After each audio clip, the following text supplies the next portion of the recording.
Zero to God level अर्थात martial God space अर्थात शून्य से ईश्वर स्तर तक। अध्याय 3666 से 3670। नमस्कार, आप कहानी में खो जाएं उससे पहले चैनल को सब्सक्राइब करें और नोटिफिकेशन ऑन करें। धन्यवाद। मार्शल गॉड स्पेस अध्याय 3666। ये पहले किसने किया है? ये जिवेन ने पूछा। एक अत्यंत साहसी व्यक्ति, हेवन टेलिस्मैन इमोर्टल पैरागॉन ने कहा, लेकिन ये बहुत समय पहले की बात है। यहाँ तक कि टेलिस्मैन दावयुग के जन्म से कई युग पहले ही उनकी मृत्यु हो चुकी थी। उनका शीर्षक सेज मोनार्क एब्सोल्यूट स्काई था। उन्होंने एक बार ऐसा काम किया था और एक युग के स्वर्गीय दाव को मार डाला। उस युग के पतन के दौरान उसने बहुत लाभ प्राप्त किया और एक शासक बन गया। ये शिवेन ने ये सुनकर अपनी सांसें रोक ली। इस तरह की बात उनके लिए एक मिथक थी। यह एक किंवदंती थी, लेकिन वास्तव में किसी ने ऐसा किया था। स्वर्ग और पृथ्वी का सर्वनाश सभी जीवित प्राणियों के लिए एक आपदा है, लेकिन कई लोगों के लिए यह एक भव्य भोज है। स्वर्ग और पृथ्वी के सर्वनाश के दौरान सभी प्रकार की ईश्वरीय सामग्री, बहुमूल्य सामग्री और बहुमूल्य ईश्वरीय वस्तुएं सामने आएंगी। यहाँ तक कि स्वर्ग और पृथ्वी का सार भी है। यदि आप उन्हें प्राप्त कर सकते हैं तो आपके लिए एक संप्रभु भगवान बनना असंभव नहीं है। हेवन टेलिस्मैन इमोर्टल ने बेहोश होकर कहा। ये जिवेन ने सिर हिलाया। उन्होंने इस बात को समझा और अनुभव किया था। उन्होंने ऐसी परिस्थितियों में गेंगजिन पैत्रिक क्यूई प्राप्त की। अन्यथा सामान्य परिस्थितियों में गेंगजिन पैत्रिक क्यूई सोती रहेगी और एक महान प्राणी का पालन पोषण करेगी। यदि यह एक दिन पैदा हुआ तो ये पृथ्वी को चकनाचूर कर देने वाला अस्तित्व होगा।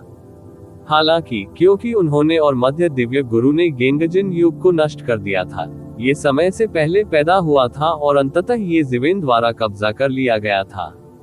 हर कोई इस पल का इंतजार कर रहा था, महान विनाश का कार्निवल। हालांकि ये स्पष्ट था कि कुछ लोग अब और इंतजार नहीं कर सकते थे। वे अब और इंतजार नहीं कर सकते थे, यहाँ तक कि उन्होंने मार्शल आर्ट युग के महान विनाश को भी पहले ही शुरू कर दिया था। कोई भी मरना नहीं चाहता था। यही बात सभी जीवित प्राणियों के लिए भी सत्य थी। जीवन की इच्छा के अवतार के रूप में स्वर्गीय दाव स्वाभाविक रूप से बदला लेगा। प्राइमल कैस ओवरलॉर्ड का उल्लेख नहीं किया गया है। यहाँ तक कि फॉर्चून क्रिएशन हेवन मोनार्क जैसे डोमिनेटर को भी अगर प्रतिक्रिया का सामना करना पड़ा तो उसे भयानक परिणाम भुगतने होंगे। हालांकि इन लोगों के पास कोई नहीं था अन्य विकल्प। यदि वे मृत्यु तक नहीं लड़े तो वे मर जाएंगे। यदि वे लड़ते तो शायद बच जाते। यदि वे नहीं लड़ते तो मर जाते। मृत्यु से पहले इस तरह का डर किसी भी अन्य चीज से अधिक था। ये जिवेन ने पहले भी मारे जाने की स्थिति का सामना किया था। वह जीवन और मृत्यु के बीच की भयावहता को भी समझते थे। हालांकि उन्हें कभी बुढ़ापे में मरने की स्थिति का सामना नहीं करना पड़ा, इसलिए उसके पास वास्तव में इसका अनुभव करने का कोई तरीका नहीं था। हालांकि वह इसे समझ सकता था। जीना, ये दो बहुत ही सरल चीजें हैं, लेकिन बहुत से लोग नहीं जानते कि लोग इन दो शब्दों के लिए क्या करेंगे। हेवन टेलिस्मैन इमोर्टल ने कहा, एक कहावत है कि वर्तमान स्वर्ग और पृथ्वी परिपूर्ण नहीं है। प्रत्येक सर्वनाश एक पुनर्जन्म है, एक अधिक परिपूर्ण प्रक्रिया है। अंत में आगे बढ़ने के लिए सर्वनाश जैसी चरम विधि का उपयोग करने की कोई आवश्यकता नहीं है। वह एक महान युग होगा। सर्वनाश युग के सभी बचे लोग उस युग के आगमन की प्रतीक्षा करने के लिए मृत्यु के दरवाजे पर संघर्ष कर रहे हैं, लेकिन वह बहुत दूर है। ये किंवदंती अनगिनत युगों से चली आ रही है, लेकिन यह अभी भी एक किंवदंती है। बहुत से लोगों के पास कोई अन्य विकल्प नहीं है। आप ऑडियो बुक्स 108 देख रहे हैं। धोखेबाजों से सावधान रहें। स्वर्ग तावीज अमर आदरणीय के स्वर में दुख का एक दुर्लभ संकेत था। देर सबेर उसे ऐसी किसी चीज का सामना करना ही पड़ेगा। उन लोगों की तुलना में जो उस दायरे में आधा कदम थे, वह बहुत कमजोर थी। उसे उस स्तर के विशेषज्ञ का सामना बहुत पहले करना पड़ सकता था। किसी भी मामले में इस मामले के लिए बहुत बहुत धन्यवाद। ये जिवेन ने कहा, वे इसे गुप्त रूप से नहीं करेंगे। वे निश्चित रूप से इसे बड़ी धूमधाम से करेंगे। आपके पता चलने से पहले ये केवल समय की बात है। स्वर्गीय तावीज अमर पूज्य ने कहा, मेरे जैसे आवारा कुत्ते के लिए, जिसका युग अब अस्तित्व में नहीं है, वर्तमान मार्शल युग मेरा घर है। बेशक मेरे अपने स्वार्थी उद्देश्य हैं। राक्षसी युग ने तावीज युग को नष्ट कर दिया और मजबूर किया मैं एक आवारा कुत्ता बन जाऊंगा। मेरे लिए अपनी ताकत से बदला लेना बहुत मुश्किल है, इसलिए मैं बदला लेने के लिए फॉर्चून गॉड राजवंश की शक्ति उधार लेना चाहता हूँ। इस बार कार्रवाई करने वाले पुराने लोगों में एक बूढ़ा भी है, राक्षसी युग के पूर्वज। समय आने पर होगा राक्षसी युग से टकराव। मेरे लिए बदला लेने का यही एकमात्र तरीका है। स्वर्ग तावीज अमर आदरणीय ने बिना कुछ छिपाए कहा। ये जिवेन ने सिर हिलाया और कहा, कोई बात नहीं, राक्षसी युग हमारा आम दुश्मन है। जब तक इस खबर की पुष्टि हो जाती है, हम राक्षसी युग पर अपने हमले को आगे बढ़ाएंगे। ये जिवेन स्वर्ग तावीज अमर आदरणीय के रवैये से बहुत संतुष्ट थे। हालांकि स्वर्ग तावीज अमर आदरणीय उस पर भरोसा कर रहे थे। स्वर्ग तावीज अमर आदरणीय की ताकत के साथ क्या वह ऐसा कर सकते थे? वास्तव में वह स्वर्ग तावीज अमर आदरणीय को एक अधीनस्थ के रूप में मानते हैं। बेशक वह स्वर्ग तावीज अमर आदरणीय को एक सहयोगी के रूप में मानते हैं। एक सहयोगी के रूप में कुछ रहस्य रखना कोई बड़ी बात नहीं है, लेकिन जब सही और गलत के प्रमुख मुद्दों की बात आती है, ईमानदारी बनाए रखना एक बुनियादी शर्त है। और अब वे लोग सेज मोनाक एब्सोल्यूट हेवन की कब्र की तलाश कर रहे हैं। वे उस विधि को खोजना चाहते हैं जिसका उपयोग उसने स्वर्गीय दाव को मारने के लिए किया था। हेवन टेलिस्मैन इमोर्टल वेनरेबल ने कहा। ग्रेव, ये जिवेन ने पूछा। इस समय उन्हें याद आया कि हेवन टेलिस्मैन इमोर्टल वेनरेबल ने कहा था कि सेज मोनाक एब्सोल्यूट हेवन पहले ही मर चुका था।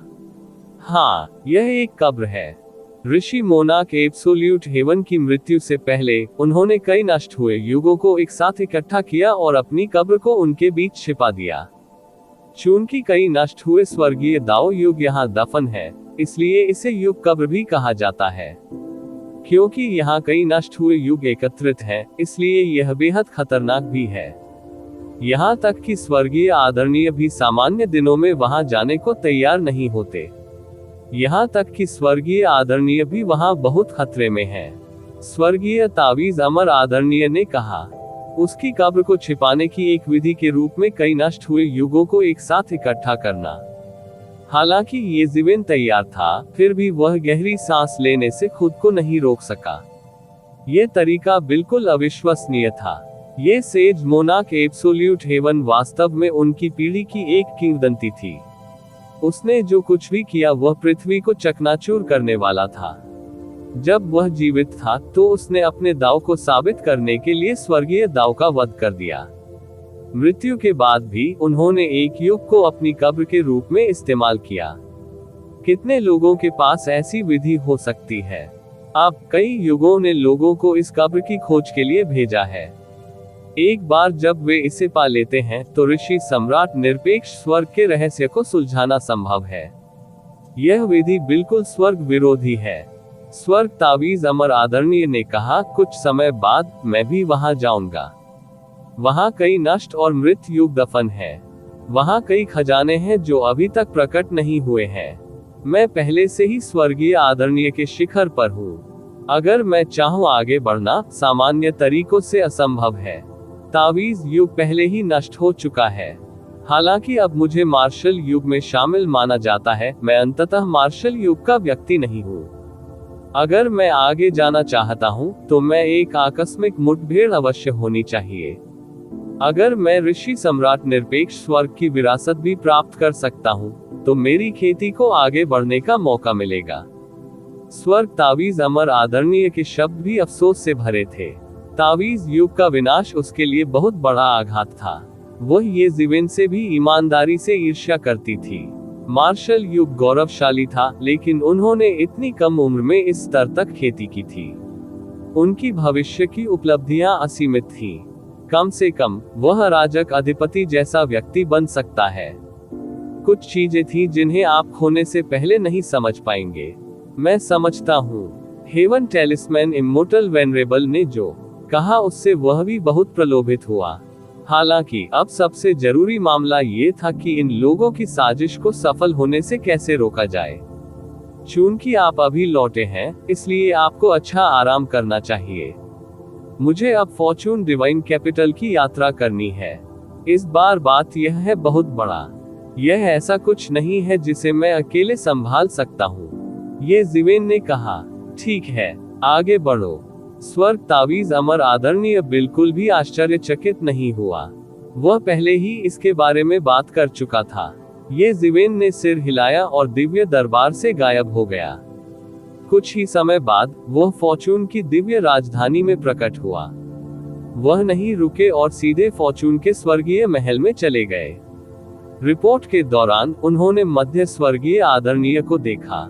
इस समय मध्य स्वर्गीय आदरणीय अभी भी मध्य क्षेत्र के कुछ मामलों को संभाल रहे थे। जब उसने ये जिवेन को देखा तो वह बहुत हैरान हुआ। ये जिवेन इतनी जल्दी क्यों आ गई? पूर्वी स्वर्गीय आदरणीय, इतनी जल्दी क्या है? मध्य स्वर्गीय आदरणीय ने ये जिवेन की ओर देखा और पूछा। ये तो बहुत बड़ी बात है, पूरे फॉर्चून दिव्य राजवंश के लिए महत्व। ये जिवेन ने गंभीर अभिव्यक्ति के साथ कहा। ये जिवेन की अभिव्यक्ति को देखकर मध्य स्वर्गीय आदरणीय ने तुरंत अपना शरीर सीधा किया और गंभीर दिखे। कोई हमारे मार्शल युग के स्वर्गीय दाव को मारने का इरादा रखता है। ये जिवेन ने कुछ कहा जिसने मध्य स्वर्गीय आदरणीय को थोड़ा बेचैन कर दिया।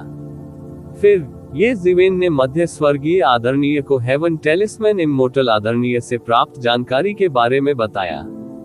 क्या ये जानकारी विश्वसनीय है? मध्य स्वर्गीय आदरणीय ने गंभीर भाव से पूछा। वह भी था बहुत स्पष्ट है कि यदि यह मामला सच था तो यह वास्तव में पूरे फॉर्चून दिव्य राजवंश और यहाँ तक कि पूरे मार्शल युग के लिए एक बड़ा खतरा था। एक बार जब मार्शल युग का स्वर्गीय दाव नष्ट हो गया तो पूरा फॉर्चून दिव्य राजवंश नष्ट हो जाएगा। संपूर्ण फॉर्चून डिवाइन राजवंश अब बेहद समृद्ध दिख सकता है, लेकिन अगर यह वास्तव में उस बिंदु तक पहुंच गया तो 99% लोग मर जाएंगे। परिणाम अकल्पनीय होंगे। यहाँ तक कि उनके जैसे स्वर्गीय आदरणीय भी महान सर्वनाश में गंभीर रूप से घायल हो सकते हैं या मारे भी जा सकते हैं। यदि कोई अन्यथा उससे बताया होता कि किसी ने स्वर्गीय मार्ग को घेरने और मारने की योजना बनाई है, तो उसने सोचा होगा कि वह व्यक्ति पागल था और उसने इस पर कोई ध्यान नहीं दिया होगा। हालांकि ये व्यक्ति ये जिवेन था जो अब पूर्वी स्वर्गीय भगवान था। यह विश्वसनीय होना चाहिए। ये पिछले तावीज दाव युग से स्वर्गीय तावीज अमर आदरणीय है। ये जिवेन ने कहा। तावीज युग के नष्ट होने के बाद उसके पास जाने के लिए कोई जगह नहीं थी। अब वह अस्थायी रूप से मेरी पूर्वी स्वर्गीय आदरणीय हवेली में रह रही है। तो यह इस तरह है। हालांकि इस मामले को सत्यापित करना बहुत सरल है। वे इतनी बड़ी बात किससे छिपा सकते हैं? मध्य स्वर्गीय आदरणीय ने गंभीर भाव से कहा। उसका चेहरा ठहरे हुए पानी की तरह उदास था। यह मामला पेचीदा है। मैं तुरंत दक्षिणी स्वर्गीय आदरणीय, उत्तरी स्वर्गीय आदरणीय और पश्चिमी स्वर्गीय आदरणीय को बुलाऊंगा। हमें इस मामले पर एक साथ चर्चा करनी चाहिए और पता लगाना चाहिए कि इस संकट को कैसे हल किया जाए। प्रतिवेदन किसी भी खराब अनुवाद के बारे में हमें बताने के लिए टेक्स्ट का चयन करें और रिपोर्ट पर क्लिक करें। मार्शल गॉड स्पेस अध्याय 3667। इस खतरे के सामने जो पूरे मार्शल युग को नष्ट कर सकता था, मध्य स्वर्गीय आदरणीय ने मनमाने ढंग से कार्य करने की हिम्मत नहीं की। उन्होंने पश्चिमी स्वर्गीय पूज्य, दक्षिणी स्वर्गीय पूज्य, उत्तरी स्वर्गीय पूज्य और 10 दिव्य शहरों के सिटी लॉर्ड्स को बुलाया। हालांकि पश्चिमी स्वर्गीय पूज्य, दक्षिणी स्वर्गीय पूज्य और उत्तरी स्वर्गीय पूज्य फॉर्चून गॉड राजवंश में थे, इसलिए वे ऐसा करेंगे तेजी से आगे बढ़ने में सक्षम हो। जहां तक 10 दिव्य शहरों के सिटी लॉर्ड्स की बात है, वे केवल अपने अवतारों को फॉर्चून हेवनली पैलेस में पेश कर सकते थे। 10 दिव्य शहरों के सिटी लॉर्ड्स पूर्वी, दक्षिणी, पश्चिमी और मध्य हेवनली वनरेट्स के साथ सर्वोच्च शासक थे। संपूर्ण फॉर्चून गॉड राजवंश का ऐसा नहीं था कि कोई उनकी तुलना नहीं कर सकता था, लेकिन वे एकमात्र ऐसे व्यक्ति थे जिनके पास सर्वोच्च शक्ति थी। उनमें से प्रत्येक के पास अद्वितीय ताकत थी और उन्होंने फॉर्चून डिवाइन राजवंश में अनगिनत योगदान दिए थे। यही कारण था कि वे फॉर्चून डिवाइन राजवंश के शासक बन सके। 15 लोग फॉर्चून हेवनली पैलेस में एक गुप्त स्थान पर एकत्र हुए, ये सुनिश्चित करने के लिए कि कोई भी उनकी बातचीत को सुन न सके। मध्य स्वर्गीय पूज्य द्वारा जादू टोना और सरणियों की व्यवस्था की गई थी। बेशक उनकी खेती के साथ उनकी बातचीत को सुनना लगभग असंभव था। भले ही वे पृथ्वी के छोर पर छुपे हों, उन्हें एक पल में खोज लिया जाएगा। इन 15 लोगों में से केवल ये जिवेन ही सच्चे नवागंतुक थे। नवनियुक्त moon city lord space time Tianjun भी पहली बार 15 लोगों की लाइनअप का हिस्सा थे। हालांकि वह पहले भी कई बार ऐसी बैठकों में हिस्सा ले चुके हैं। उस समय वह पूरे मध्य क्षेत्र के प्रभारी थे। हर कोई उनके बारे में ज्यादा नहीं जानता था, खासकर जब से उन्होंने ही इस मामले की शुरुआत की थी। इससे वह सभी के ध्यान का केंद्र बन गया। क्या आप आश्वस्त हैं कि यह सच है? सबसे पहले बोलने वाला कोई और नहीं बल्कि स्पेस टाइम हेवनली वेनेरेट था। ईस्टर्न हेवनली वेनेरेट के पद के लिए ये जिवेन से हारने के बाद वह गुस्से में चले गए। तब से यह पहली बार था जब वह ये जिवेन के सामने आया था। पहले की तुलना में ये जिवेन को स्पष्ट रूप से महसूस हो रहा था, स्पेस टाइम हेवनली वेनेरेट की ताकत बढ़ गई थी। वह शायद 8वें लोक के शिखर पर कदम रख चुका था और 9वें लोक से केवल एक कदम दूर था। एक विचार के साथ वह समझ गया, यह संभावना थी कि मून सिटी के सिटी लॉर्ड बनने के बाद उन्हें जो भी स्वर्गीय योग्यताएं मिली, उनका उपयोग यहाँ किया गया था। ये जिवेन को पूर्वी स्वर्गीय भगवान का पद प्राप्त करने के बाद बहुत सारी स्वर्गीय योग्यताएं भी मिली थीं।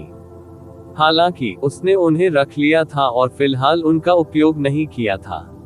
अब जब वह 7वें क्षेत्र के शिखर पर पहुंच गया था, तो उसके और स्पेस टाइम हेवनली लॉर्ड की युद्ध शक्ति के बीच का अंतर कम नहीं हुआ था।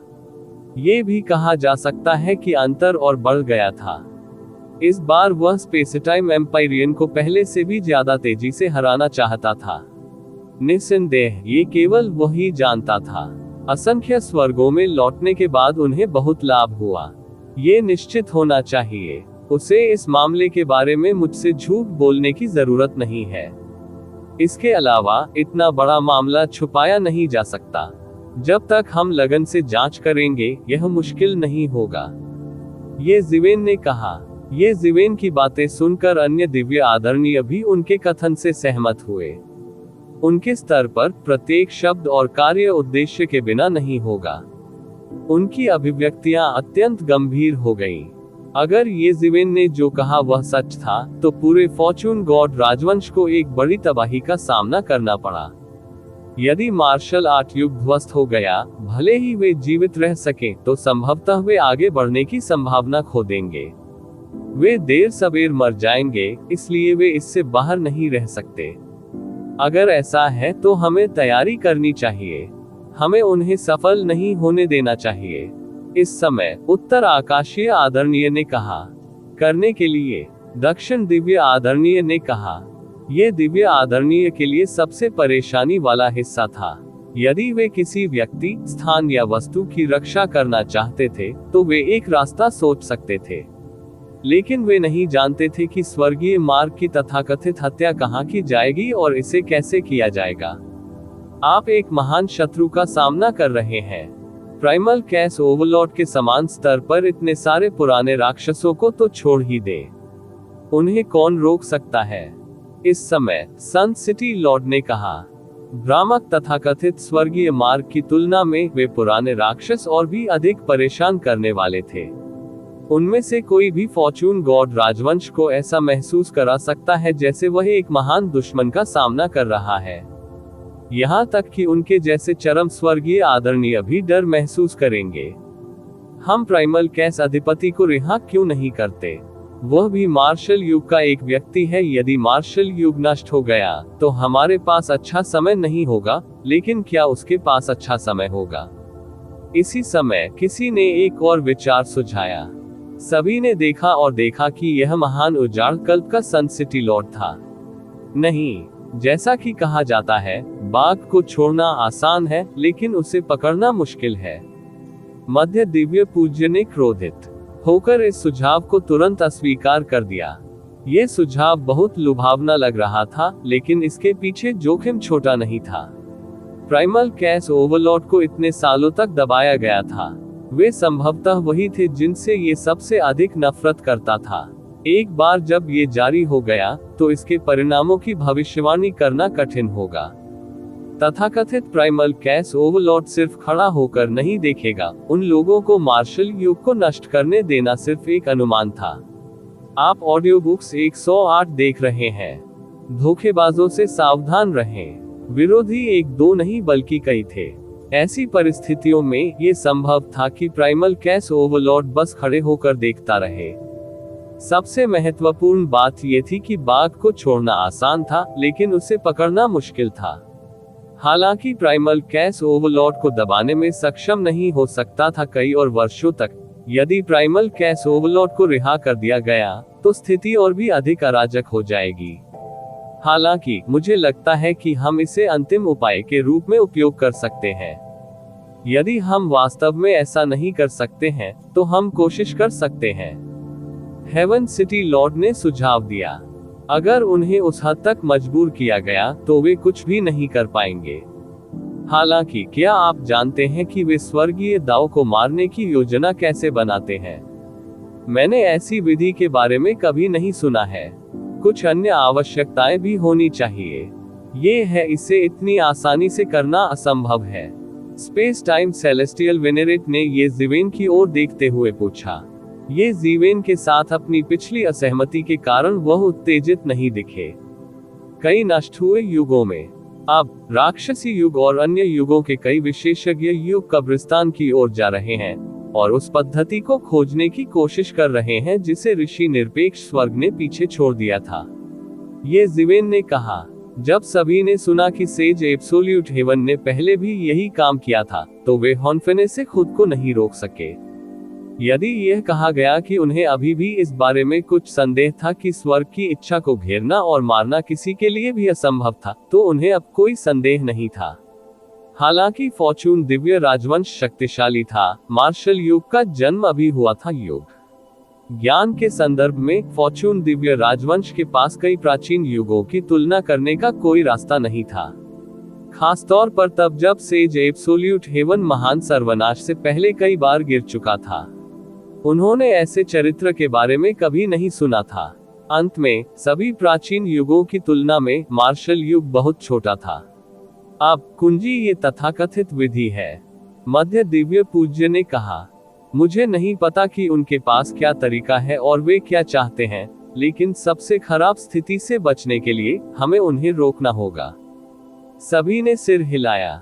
उन्होंने ये भी समझा कि इस मामले का सबसे महत्वपूर्ण बिंदु वास्तव में वह तरीका था जो सेज एब्सोल्यूट हेवन ने एपोच कब्रिस्तान में छोड़ा था, जो हेवनली दाव को मार सकता था। जब तक उन्होंने उन्हें सेज एब्सोल्यूट हेवन द्वारा छोड़े गए खजाने को प्राप्त करने से रोका, तब तक बाकी मामला अपने आप सुलझ जाएगा। इस अपेक्षाकृत सुविधाजनक तरीके के बिना यदि वे पुराने साथी फॉर्चून गॉड राजवंश पर हमला करना चाहते थे, तो उनके पास कम से कम जीवन मृत्यु संघर्ष करने की क्षमता होती। जब तक उनमें कुछ तर्कसंगतता बची रहेगी, वे हमला करना नहीं चुनेंगे। कम से कम लागत में इस मामले को रोकने का यही एकमात्र तरीका लग रहा था। अब हम जानते हैं कि दानव युग शामिल है। इसके अलावा अन्य युगों के कई विशेषज्ञ वहां जा रहे हैं। अगर हम उन्हें रोकना चाहते हैं, तो हम कर सकते हैं, केवल विशेषज्ञ भेजें। साउथ सेलेस्टियल वेनेरेट रुके, कुछ देर सोचा और कहा, हम सभी पर भारी जिम्मेदारियां हैं। भले ही हम में से कुछ लोग जा सके, लेकिन हर किसी के लिए जाना असंभव है। अगर हर कोई जाता है, तो भी मुझे डर है कि हम नहीं जाएंगे। पर्याप्त जनशक्ति है। सभी ने सिर हिलाया। ये वाकई परेशानी भरा था। विरासत और नींव के संदर्भ में फॉर्चून गॉड राजवंश अनगिनत प्राचीन युगों से भी प्रतिस्पर्धा कर सकता है, लेकिन विशेषज्ञों की संख्या के संदर्भ में फॉर्चून गॉड राजवंश को कोई फायदा नहीं हुआ। प्रत्येक प्राचीन युग में कई शक्तिशाली शिखर स्वर्गीय वंदनीय हो सकते हैं, इतने सारे प्राचीन युगों का उल्लेख नहीं किया जा सकता है। भले ही प्रत्येक युग में केवल एक शिखर स्वर्गीय पूज्य हो, यह एक भयानक संख्या में जुड़ जाएगा। हर कोई कृपया मेरी बात सुने। ये जिवेन ने आगे बढ़कर कहा, यह मामला पूरे फॉर्चून गॉड राजवंश और यहाँ तक कि पूरे मार्शल युग से संबंधित है। ये हर किसी से निकटता से संबंधित है। क्या हम अकेले हैं जो अकेले जिम्मेदारी उठा सकते हैं? हालांकि यह सभी के लिए असंभव है। हम में से आम लोगों के बीच बहुत सारे विशेषज्ञ हैं।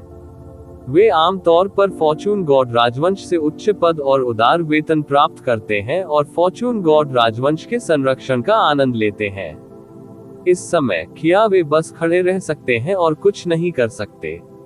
बाहरी लोग भी हैं। जैसा कि कहा जाता है, जब घोंसला उलट जाता है तो कोई साबुत अंडे नहीं होंगे।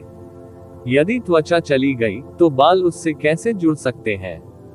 यदि मार्शल युग नष्ट हो गया तो क्या वे भागने में सक्षम होंगे? ये जिवेन ने कहा, अब जब मार्शल युग नष्ट होने का खतरा है तो न केवल हमारा फॉर्चून गॉड राजवंश, क्या अन्य लोग बच सकते हैं? हम सभी को खड़े होकर इसका सामना करना होगा। यदि वे बुरे हैं, लोग सफल हो गए, हम सभी बिना दफन स्थान के मर जाएंगे। हम में से एक भी बच नहीं पाएगा। मिडिल सेलेस्टियल वेनेरेट ने सिर हिलाया और कहा, ये सही है। इस बार इस मामले से कोई भी बच नहीं सकता। खबर फैलाएं और उन स्वर्गीय पूज्यों को बताएं, लेकिन स्वर्गीय पूजनीय क्षेत्र से नीचे के लोगों को इसकी जानकारी न दें। खबर मत फैलाओ, नहीं तो दुनिया में तहलका मच जाएगा। सब लोग जाओ। प्रतिवेदन किसी भी खराब अनुवाद के बारे में हमें बताने के लिए टेक्स्ट का चयन करें और रिपोर्ट पर क्लिक करें। मार्शल गॉड स्पेस अध्याय 3668। जैसे ही फॉर्चून गॉड राजवंश ने कार्रवाई की, स्वर्गीय आदरणीय लोगों के बीच एक खबर फैल गई। प्राचीन युग के विशेषज्ञों ने स्वर्गीय दाव को घेरने और पूरे मार्शल युग को नष्ट करने की योजना बनाई। जब उन्हें पहली बार यह खबर मिली तो लगभग सभी स्वर्गीय आदरणीय पूरी तरह से अविश्वास में थे। स्वर्गीय दाव को घेरना उनकी कल्पना से परे था। स्वर्गीय दाव सभी जीवित प्राणियों की इच्छा का अवतार था। ये केवल निश्चित समय पर ही प्रकट होता है, जैसे कि जब कोई स्वर्गीय क्लेश से गुजर रहा हो। अन्य समय में स्वर्गीय दाव बेहोश था। ये सभी जीवित प्राणियों की इच्छा का अवतार और अनगिनत कानूनों की अभिव्यक्ति थी। हालांकि इस समाचार का स्रोत फॉर्चून गॉड राजवंश था, इसलिए स्थिति अलग थी। फॉर्चून गॉड राजवंश इस मामले पर उनके साथ मजाक नहीं करेगा।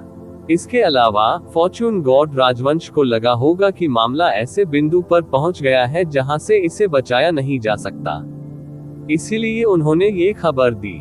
अन्यथा अगर यह सिर्फ एक छोटी सी समस्या होती तो फॉर्चून गॉड राजवंश निश्चित रूप से इसे स्वयं हल कर लेता। जब ये खबर उन दिव्य गुरुओं के कानों तक पहुंची तो वे शांत नहीं बैठ सके। जैसा कि ये जिवेन ने पिछली बैठक में कहा था, वे सभी इस सिद्धांत को समझते थे कि घोंसला पलट जाने पर कोई भी अंडा बरकरार नहीं रह सकता। फॉर्चून गॉड राजवंश एक सामान्य छोटी समस्या का समाधान करेगा। भले ही यह मून सिटी के पतन जैसी पृथ्वी विध्वंसक घटना थी, फॉर्चून गॉड राजवंश इसे स्वयं हल करेगा। चूंकि फॉर्चून गॉड राजवंश के पास समाचार जारी करने के अलावा कोई विकल्प नहीं था, यह एक बड़ी समस्या होगी। हर किसी को तात्कालिकता का एहसास हुआ इस समस्या का। कोई भी ऐसा मूर्ख नहीं था जो पीछे जाकर खड़ा हो जाए। हालांकि इसका मतलब यह नहीं था कि वे सिर्फ देखते रहेंगे और मौत का इंतजार करेंगे। कई लोगों ने पहले से ही सोचा था कि वे प्राचीन युग को सफल नहीं होने दे सकते। एक बार जब वे सफल हो गए तो केवल मृत्यु ही उनका इंतजार कर रही थी।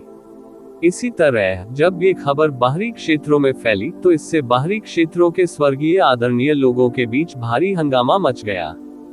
यदि यह मून सिटी के पतन या फॉर्चून गॉड राजवंश के अभियान जैसा कुछ होता तो वे उन्हें एक दूसरे से लड़ते और दोनों पक्षों को पीड़ित होते देखकर बहुत खुश होते। हालांकि उन्हें प्राचीन युग पसंद नहीं था, लेकिन वे फॉर्चून से भी नफरत करते थे। देव राजवंश, वे दोनों पक्षों के एक साथ मरने का इंतजार नहीं कर सकते थे। लेकिन समस्या ये थी कि वे प्राचीन युग चाहते थे कि वे एक साथ मरे। प्राचीन युगों की दृष्टि में, चाहे वह फॉर्चून दिव्य राजवंश हो या बाहरी क्षेत्र, वे सभी मार्शल युग का हिस्सा थे। उनमें कोई अंतर नहीं था। आमतौर पर वे अभी भी दोनों पक्षों के बीच युद्ध भड़का सकते थे, लेकिन अंत में वे सभी एक साथ मर जाएंगे। दूरदर्शिता वाले कई बाहरी डोमेन एम्पायरियन अब शांत नहीं बैठ सकते थे। यदि चीजें वास्तव में उस बिंदु तक विकसित हुई, तो संभावना थी कि कोई भी जीवित नहीं बच पाएगा। भले ही वे मरे नहीं, फिर भी वे त्वचा की एक परत खो देंगे। वे इसी नतीजे पर पहुंचे।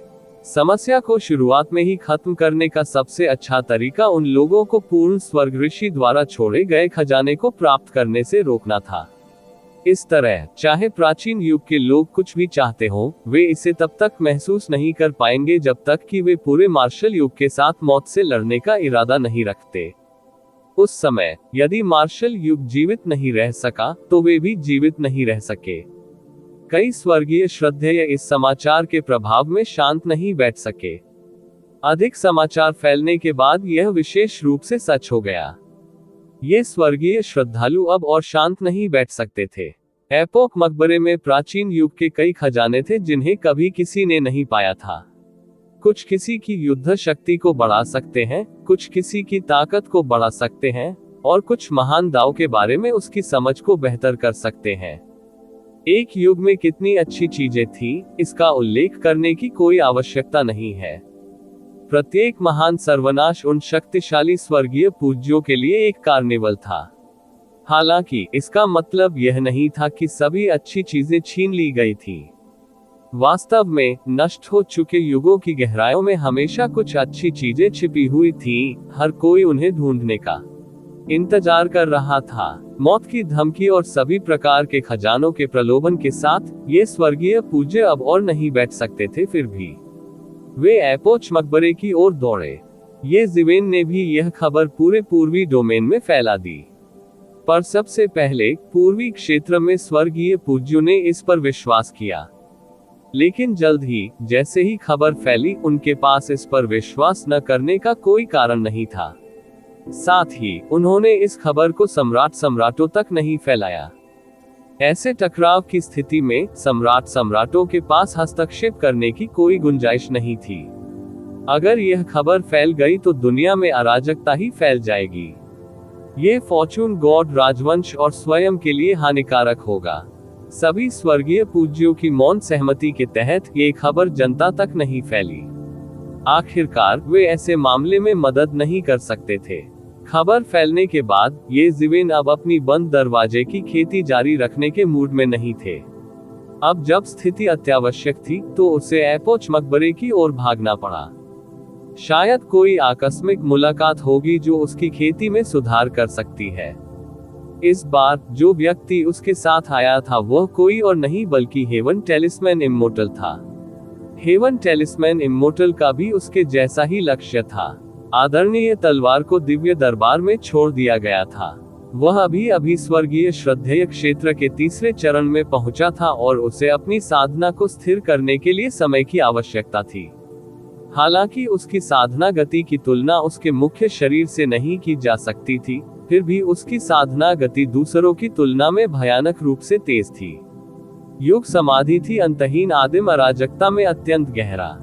यह एक ऐसा स्थान था जहां साधारण प्राचीन युग के लोग भी नहीं पहुंच पाते थे। उस समय, सेज एब्सोल्यूट हेवन ने खुद को यही दफनाना चुना क्योंकि यह काफी दूर था। आप ऑडियो बुक्स 108 देख रहे हैं।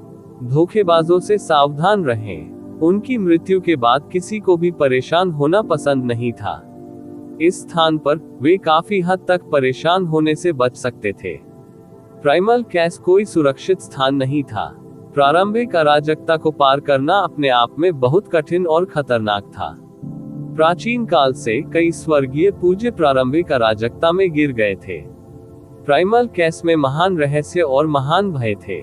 यहाँ तक कि कुछ तपस्वी कृषक भी थे जो प्राइमल कैस को खेती के लिए एक स्थान मानते थे। वे आदिम अराजकता में खाली हाथ चले और स्वयं को संयमित करने के लिए आदिम अराजकता की शक्ति का उपयोग किया। ऐसे लोग विभिन्न युगों में दुर्लभ नहीं थे। जब ये जिवेन और हेवन टेलिस्मैन इम्मोर्टल वेनेरेट युग युद्ध के मैदान में पहुंचे तो पहले ही 1 महीने हो चुके थे। ये बस बहुत दूर था। ये जिवेन पहले से ही महसूस कर सकते थे कि मार्शल युग का स्वर्गीय दाव धीरे धीरे कमजोर हो रहा है, और यह अराजकता में उनकी यात्रा की शुरुआत थी। दूर से वे लूना शहर की छाया देख सकते थे। अपनी दृष्टि से वे आसानी से देख सकते थे कि संपूर्ण लूना शहर एक विशाल निर्माण स्थल की तरह था, जिसका लगातार निर्माण किया जा रहा था। जैसे जैसे लोग अंदर और बाहर आ रहे थे, सभी प्रकार की निर्माण सामग्री पहुंचाते हुए मून सिटी में बिखरे हुए ट्रांसमिशन एरे लगातार टिमटिमा रहे थे। 20 साल बीत चुके थे, और यद्यपि शहर ने अपनी समृद्धि फिर से हासिल कर ली थी, दुनिया भर से लोगों को फॉर्च्यून डिवाइन राजवंश या अन्य दिव्य शहरों से स्थानांतरित कर दिया गया था।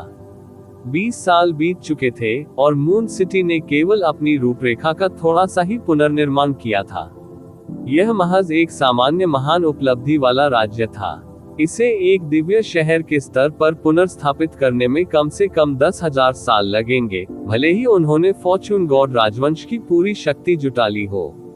अन्य दिव्य शहरों के लिए भी यही स्थिति थी। उस समय यह अब की तुलना में अधिक सरल होगा। फॉर्च्यून गॉड हेवनली मोनार्क के प्रभारी होने से सब कुछ बहुत आसान हो जाएगा। हालांकि ये जिवेन को स्पेस टाइम हेवनली मोनार्क की आभा महसूस नहीं हुई, जो पहले से ही मून सिटी के सिटी लॉर्ड थे। कुछ देर सोचने के बाद उसे पता चला कि स्पेस टाइम हेवनली मोनार्क चला गया था। इस समय केवल एक ही चीज थी जो उसे मून सिटी छोड़ने पर मजबूर कर सकती थी। वह थी एपोच कब्रिस्तान में जाना और प्राचीन युग की योजनाओं को रोकना। बेशक खजाने की खोज के लिए वहां जाना भी संभव था। दोनों करना सामान्य था। एक छोटे से विराम के बाद ये जिवेन और हेवन टेलिस्मैन इम्मोर्टल सीधे प्राइमल कैस में प्रवेश कर गए। संपूर्ण प्रारंभिक अराजकता बहुत बड़ी थी, और ऊपर नीचे पूर्व पश्चिम या पश्चिम के बीच कोई अंतर नहीं था।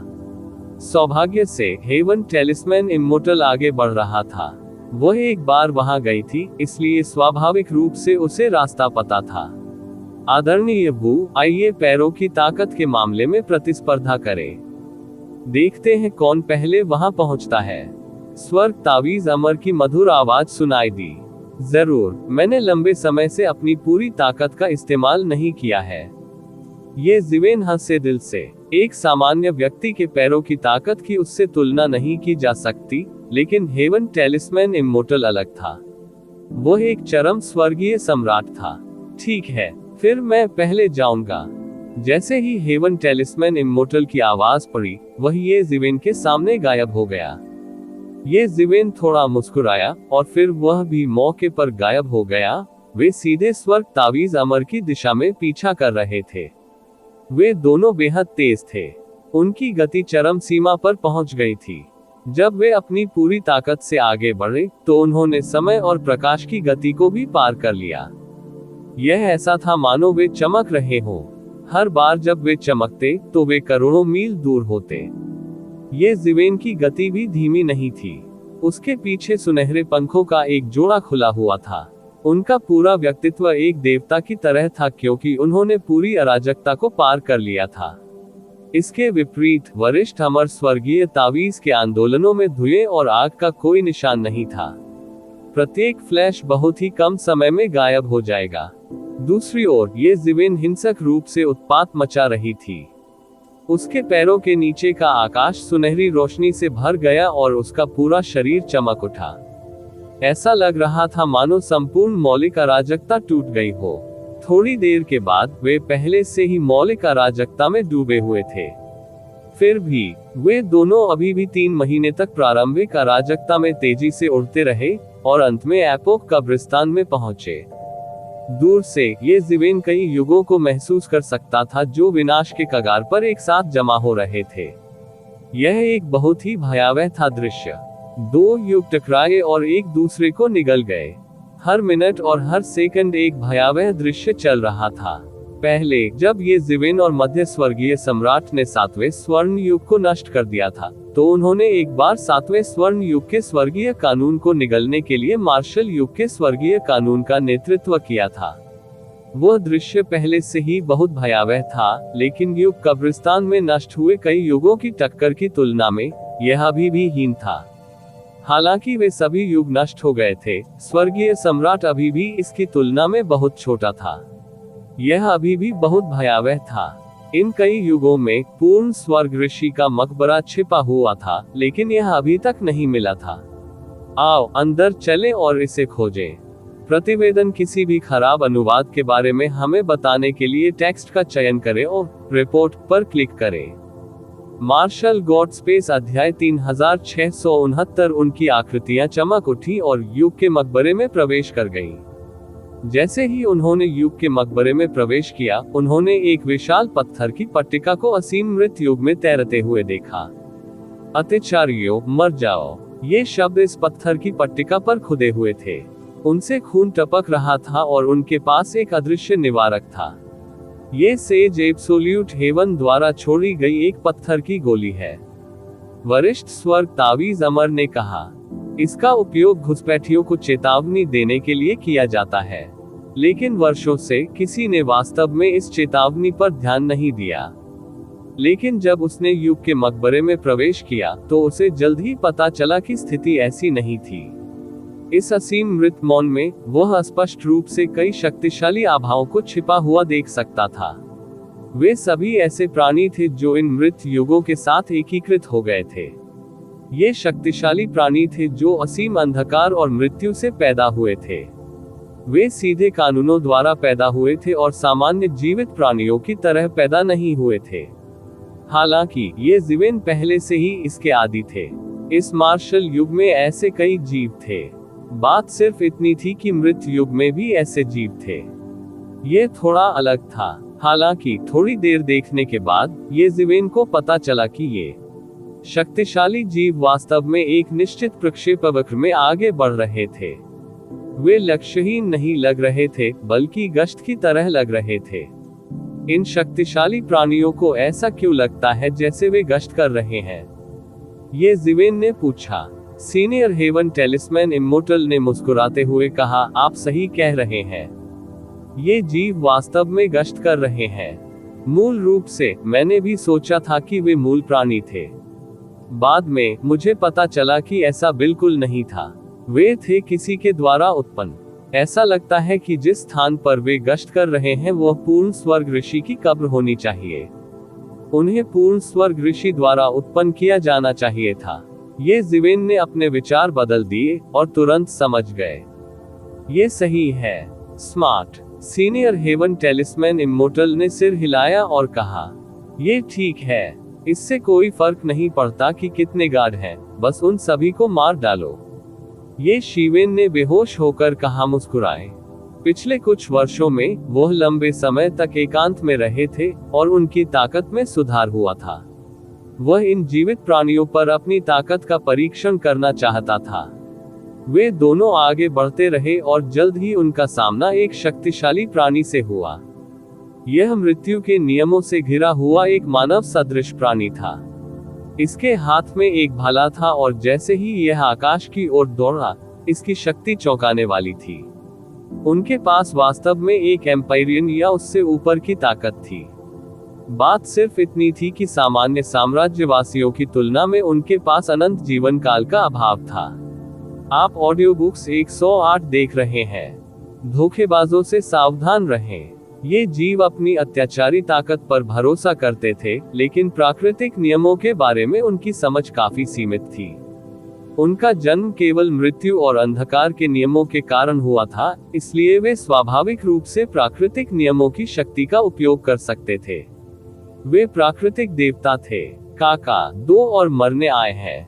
अगर मैं कुछ और लोगों को मार दूं, तो मैं इस शापित नियम के प्रतिबंधों से मुक्त हो जाऊंगा और इस शापित जगह को छोड़ दूंगा। जब इस जीव ने ये जीवेन को देखा और हेवन टेलिस्मैन इमोर्टल, इसने एक तेज हंसी निकाली जैसे कि इसने अपना शिकार देख लिया हो। उसके शरीर में असीम मौत की आभा उभर आई और वह अचानक ये जीवेन की ओर झपटा।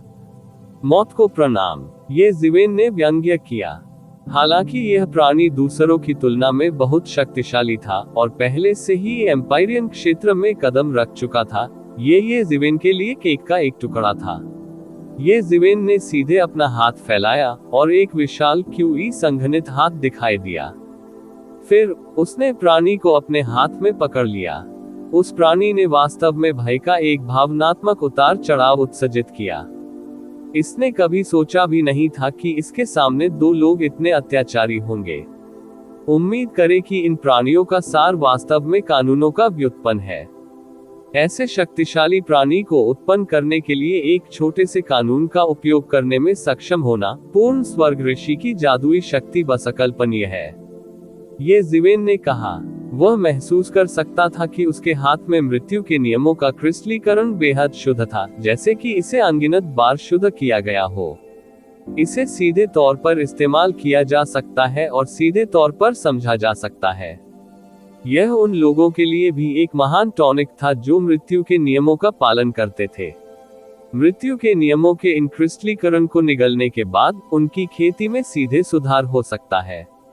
मृत्यु के नियमों की खेती करने वाले लोग हमेशा यहाँ आते हैं, खुद को उन्नत करने के लिए मौत के नियमों के इन क्रिस्टलीकरण को मारने के अवसरों की तलाश में रहते हैं, और फिर खुद को उन्नत करने के लिए मौत के नियमों के इन क्रिस्टलीकरण को निगल लेते हैं।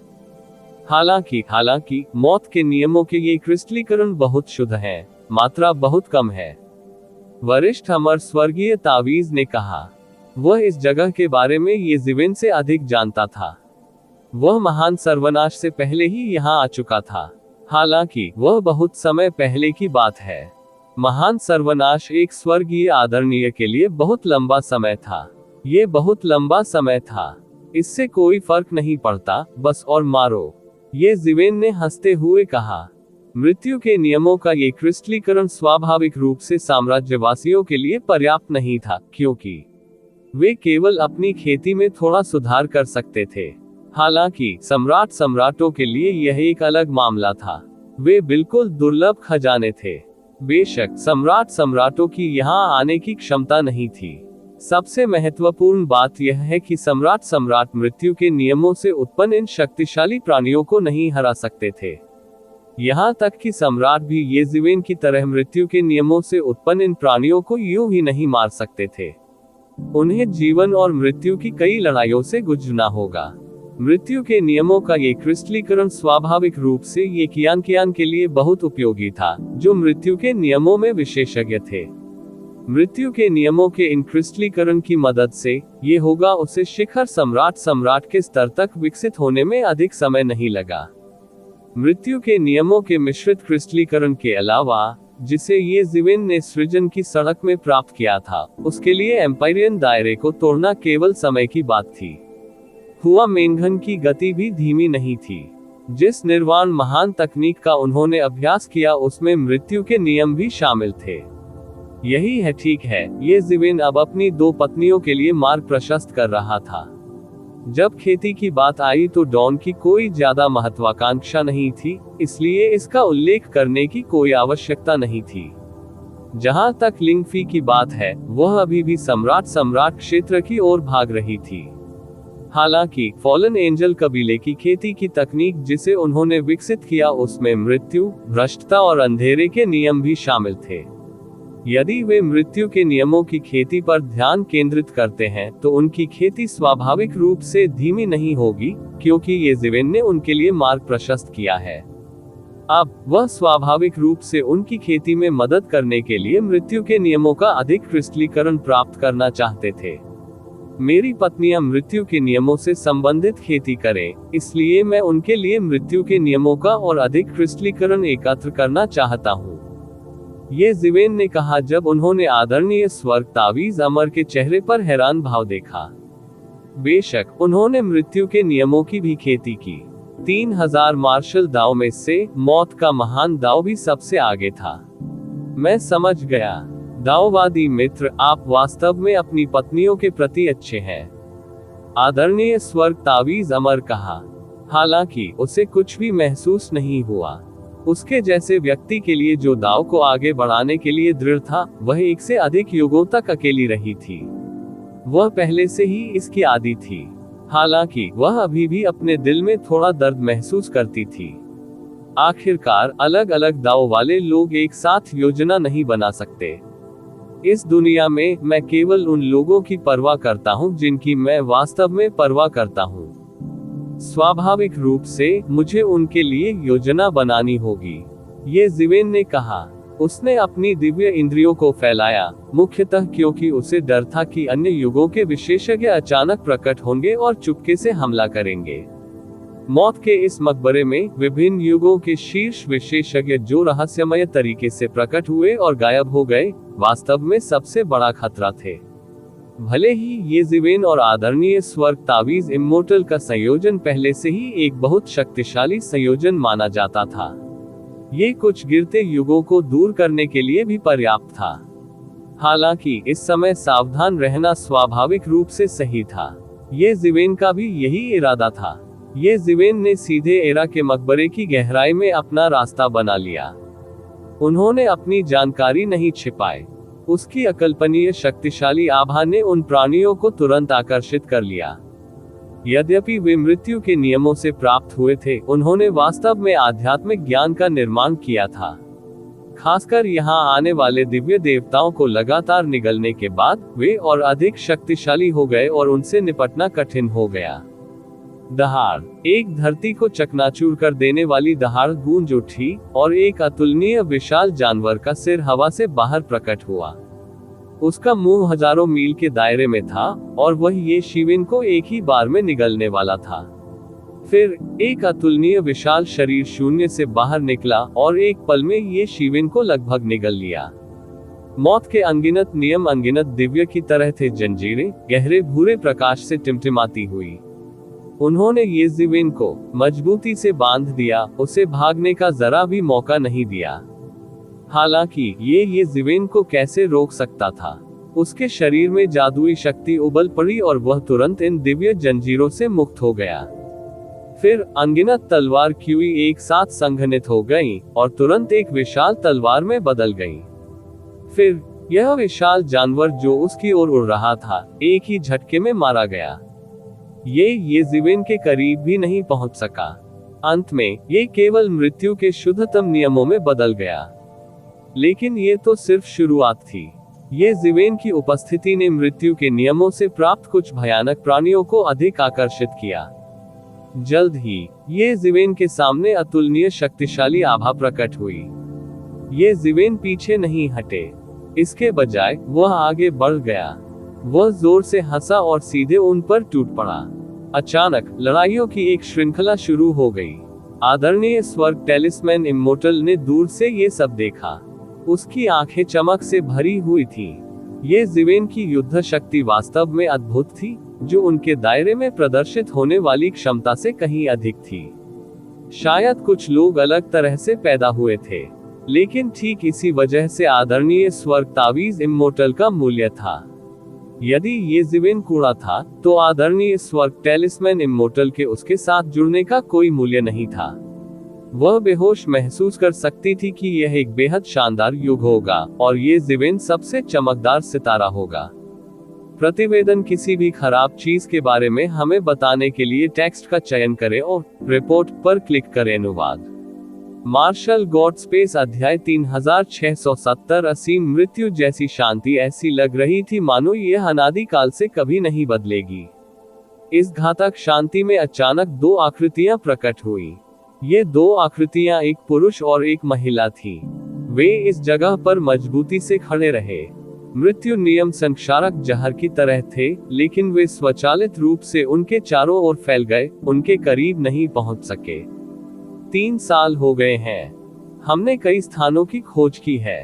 हम इस युग और अन्य युगों के बीच की सीमा तक भी पहुंच गए हैं। हालांकि हमें अभी भी पूर्ण स्वर्ग ऋषि की कब्र नहीं मिली है। यह इस सीमा पर नहीं हो सकती है ना? दोनों में से एक आदमी ने कहा। ये ज़िवेन के अलावा और कौन हो सकता है? उसके बगल वाला व्यक्ति कोई और नहीं बल्कि आदरणीय स्वर्ग तावीज अमर था। 3 साल तक ये ज़िवेन और आदरणीय स्वर्ग तावीज ने इस मृत युग से यात्रा की। हालांकि यह पहले से ही एक मृत युग था, असली आकार अभी भी बहुत बड़ा था। भूखा ऊंट अभी भी घोड़े से बड़ा था। जैसे जैसे वे आगे बढ़े, उन्होंने संघर्ष किया और खोज की। 3 वर्षों के बाद वे अंततः इस युग के अंत तक पहुंच गए। उन्होंने इस युग को पार किया और अंततः इस युग और अन्य युगों के बीच की सीमा पर पहुंच गए। ये पूरे युग की कब्र में सबसे खतरनाक जगह भी थी। अन्य जगहें ठीक थी, लेकिन ये जगह कई युगों की वास्तविक टक्कर थी। अनगिनत कानून ब्लेड की तरह थे, प्रत्येक ब्लेड घातक था। यहाँ तक कि स्वर्गीय आदरणीय लोग भी यहाँ जीवित नहीं रह सकते थे और मारे जाते थे। इसलिए कुछ लोगों को संदेह था कि सेज मोनाक एब्सोल्यूट हेवन की कब्र यहाँ हो सकती है। हालांकि ये वहाँ नहीं था।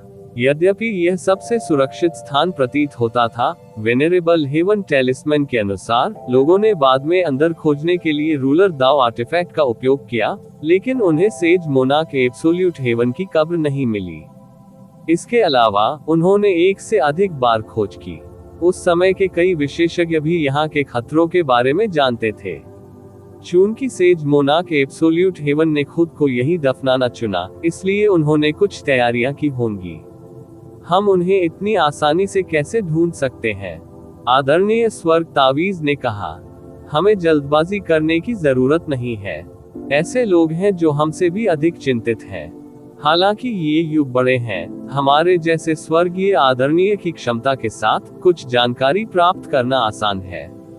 ये सच है कि बात कर रहे हैं सेज एब्सोल्यूट हेवन की कब्र पाकर, वे पुराने साथी जो मार्शल युग के स्वर्गीय दाव को मारना चाहते थे, उनसे कहीं अधिक चिंतित थे। जब तक कोई खबर थी, उन्हें जल्द ही पता चल जाएगा कि इस बार कई स्वर्गीय आदरणीय आ रहे थे। ये समाचार सुनकर प्राचीन युग के बहुत से लोग वहां पहुंचे थे। फॉर्चून डिवाइन राजवंश और बाहरी क्षेत्रों से कई स्वर्गीय आदरणीय भी थे। असहाय होकर मृत्यु की प्रतीक्षा करना एक एम्पायरियन की शैली नहीं थी। केवल सभी खतरों को पालने में ही दबा देना ही पर्याप्त होगा। इसलिए वह जल्दी में नहीं था। अगर कोई खबर होती तो सबसे पहले उन्हें ही पता चलता। समय आने पर उसे उन्हें रोकना ही होगा। हालांकि ये सबसे अच्छा होगा यदि वह उन्हें पहले ढूंढ सके। इस तरह जोखिम न्यूनतम होगा।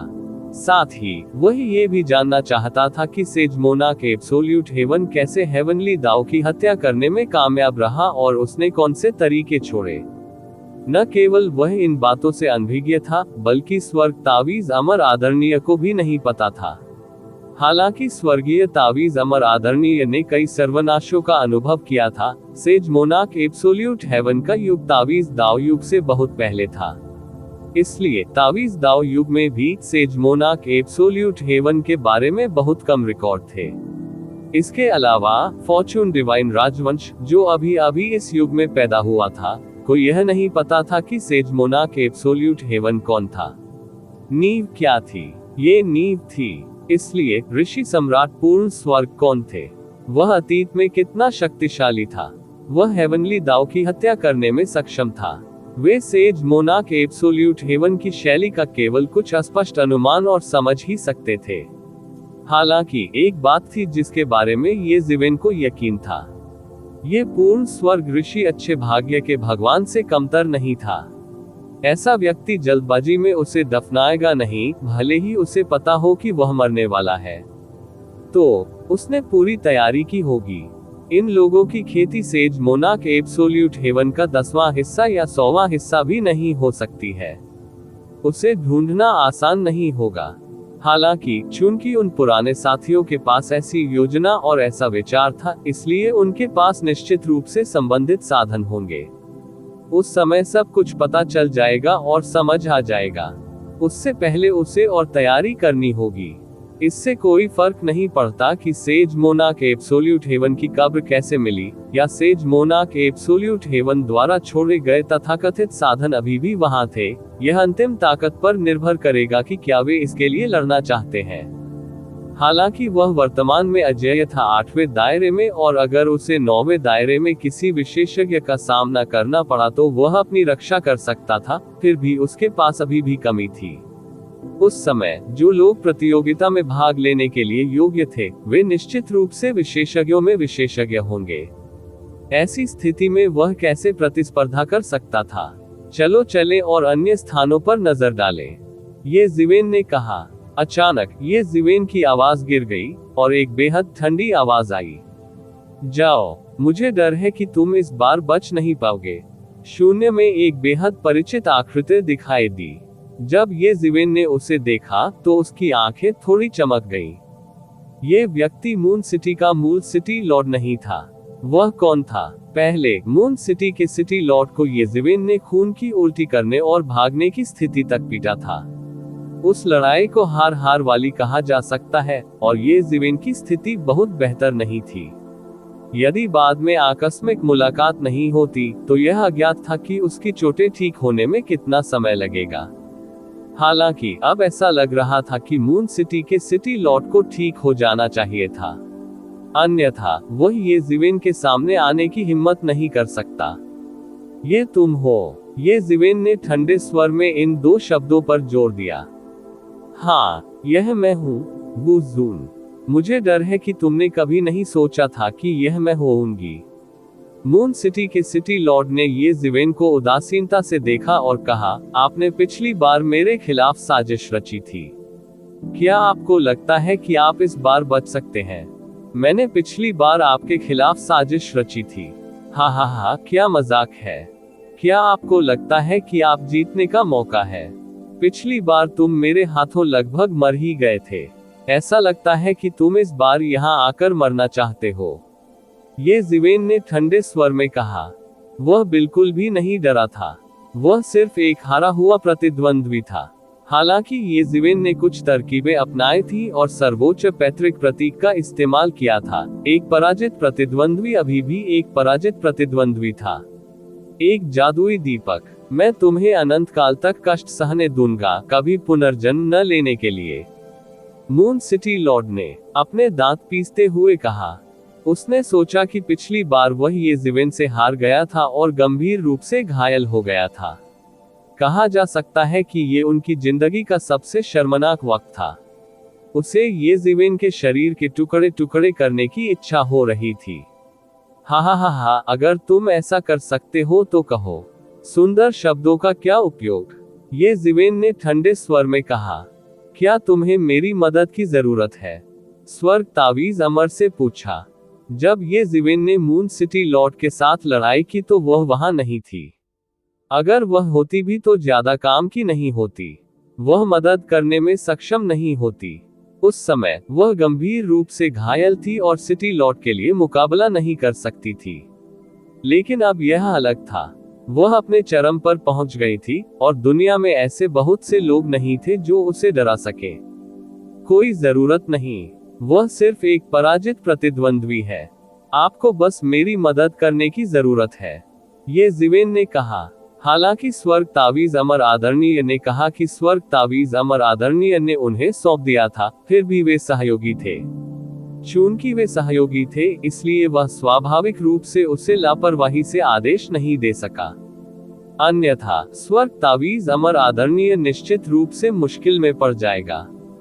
इसके अलावा उन्होंने महसूस किया कि केवल मून सिटी लॉर्ड के खिलाफ कार्रवाई करने के लिए स्वर्गीय तावीज अमर आदरणीय की कोई आवश्यकता नहीं थी। उन्हें नहीं पता था कि सिटी लॉर्ड ने उन्हें कैसे पाया, लेकिन यह महत्वपूर्ण नहीं था। जब तक उसने सिटी लॉर्ड को मार डाला, सब कुछ सरल रहेगा। आप ऑडियो बुक्स 108 देख रहे हैं। धोखेबाजों से सावधान रहें। स्वर्ग तावीज अमर, मैंने तुम्हारे बारे में सुना है। आप तावीज युग के सर्वोच्च शासक हैं। मुझे उम्मीद नहीं थी कि तावीज युग के नष्ट होने के बाद आप एक आवारा कुत्ते बन जाएंगे और ऐसे कनिष्ठ के सामने आत्मसमर्पण कर देंगे। सिटी लॉर्ड ने कहा, आप केवल तावीज युग के अवशेष हैं। यह मत सोचो कि मैं तुमसे डरता हूँ। स्वर्ग तावीज अमर स्वाभाविक रूप से कई युगों में प्रसिद्ध था। मून सिटी के सिटी लॉर्ड की स्थिति के साथ उसके लिए स्वर्ग तावीज अमर के बारे में न जानना असंभव था। हालांकि उन्होंने कभी उम्मीद नहीं की थी कि स्वर्गीय तावीज अमर ये जिवेन के सामने आत्मसमर्पण कर देगा। इसके अलावा ऐसा नहीं लग रहा था कि यह महज दिखावा था कार्यवाही करना। वे वास्तव में सहयोगी बन गए थे, राक्षसी युग के सभी लोगों को मारने के लिए। चूंकि आपने राक्षसी युग के सामने आत्मसमर्पण कर दिया है, आपको मरना ही होगा। स्वर्ग तावीज अमर ने ठंडे स्वर में कहा। उसकी आंखें घृणा से चमक रही थी, मानो वे आग उगल रही हो। जब उसने सोचा उसके सामने तावीज युग का पतन हुआ और कैसे उसे एक आवारा कुत्ते की तरह पीछा किया गया, उसके दिल में गुस्सा अनियंत्रित रूप से फूट पड़ा। राक्षसी युग के सभी लोगों को मार डालो। स्वर्गीय तावीज अमर आदरणीय, मुझे लगता है कि आप खुद को अधिक महत्व दे रहे हैं। यहाँ तक कि तावीज दाओ युग को भी मेरे राक्षसी दाओ युग ने नष्ट कर दिया था। आप सिर्फ एक आवारा कुत्ते हैं। तावीज दाओ युग के अवशेष, आपकी ऐसे शब्द कहने की हिम्मत कैसे हुई? जैसे ही स्वर्ग तावीज अमर ने बोलना समाप्त किया, एक उपहास आवाज दूर से आई। तभी एक असीम एस्केप लाइट में एक आकृति सबके सामने प्रकट हुई। यह कोई और नहीं बल्कि स्कारलेट सर्प दानव आदरणीय था। स्कारलेट सर्प दानव आदरणीय के लाल बाल एक धधकती लौ की तरह थे। उसके चेहरे पर एक मजाकिया मुस्कान थी जब उसने तिरस्कारपूर्ण उपहास के साथ स्वर्गीय तावीज अमर को देखा। एक विजेता के रूप में उसे ऐसे शब्द कहने का अधिकार था। तावीज युग भी एक महान युग था जो कभी बहुत गौरवशाली था। मगर इससे क्या, अंत में यह अभी भी राक्षसी युग से हार गया था। स्कारलेट सर्प दानव आदरणीय, ये फिर से आप हैं। स्वर्ग तावीज अमर की आंखों में गुस्सा तेज हो गया। स्कारलेट सर्प दानव आदरणीय उन लोगों में से एक था जिन्होंने उसका पीछा किया था। ये सही है, मैं तुम्हें इस बार खत्म कर दूंगा, स्कारलेट सर्प दानव आदरणीय ने जोर से कहा। प्रतिवेदन, किसी भी खराब अनुवाद के बारे में हमें बताने के लिए टेक्स्ट का चयन करें और रिपोर्ट पर क्लिक करें।